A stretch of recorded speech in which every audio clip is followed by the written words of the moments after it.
The next area we have is denoted by what looks like a 1, 2, 3 icon with little slashes. This is called job.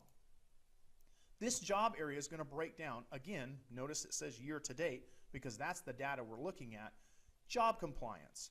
And if we look here, it notices that it actually specifies job codes, trade, phase, and some general information that revolves around the jobs that have been completed or worked on, as well as the total count for that year to date, how many are under allocation or hours, and the number or percentage of check sheet turn-in.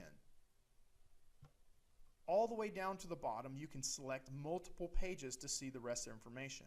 It also gives a pie chart that gives the total job count in relation to phase, customer, and other information that you can go and verify.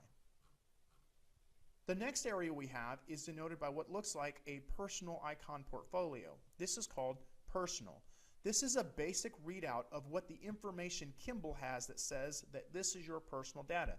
In the case of Matt Parsons, it shows his KMS phone, his personal phone number, his birth date, as well as where he lives, his address, and other such information.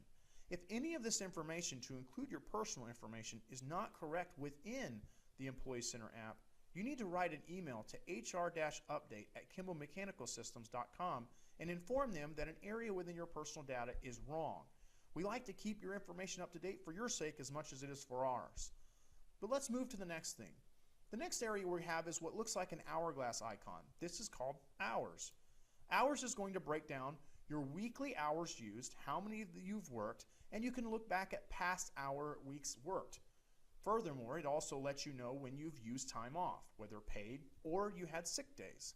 It also can be changed anytime by looking down here and looking at the past by clicking on these numbers, just like the other pages. The next area we're going to look at is license and credits, or credentials. In this case, Matt Parsons, we're looking at his licenses or credentials in regards to his trade. He has Arkansas CPR First Aid certification. He's also an electrical master electrician in Arkansas. He's got many of these. These will all be listed here. If this license isn't correct, again, make sure you write hr-update@kimbelmechanical.com to update this information. We want to make sure your license is current and up to date as soon as possible. Notice there's also, if you're in your actual KMS app's Employee Center, you'll notice there's an icon denoted as a $sign. That $sign has some financial information about you personally. In this case, because I'm emulating Matt, it doesn't actually show the $sign. The reason that is because that's personal information, but for you, it'll be a good time for you to look at that anytime you want.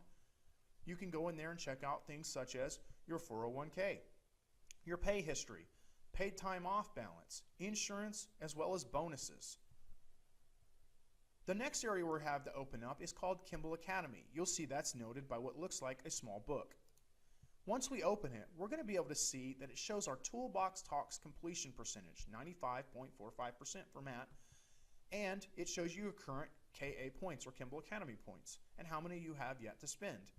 The next area shows your recent purchase/orders on the Kimbel store. So you can go back and check and see if an order has been fulfilled or shipped or any of those informational points. The last area I have to show down here is one that we actually already touched on and talked about a little bit. It's called My Team. My Team is going to show the breakdown or organizational structure of you and your current subordinates. In the case that you have no subordinates, it literally will just show you in a white box area. At any time you have a subordinate, you can actually click on them as a subordinate and it will take you to their employee details. Also notice some of these employee areas, these boxes, don't actually show a picture. It's saying that where we usually have somebody in the structure located here, we currently have a vacancy. And that concludes my tutorial on the Employee Center application. Keep in mind, if there's any information that needs to be updated, please reach out to hr-updates@kimbelmechanical.com and we'll take care of those updates as soon as possible. We thank you so much for your time and we look forward to working with you with more tutorial videos in the future.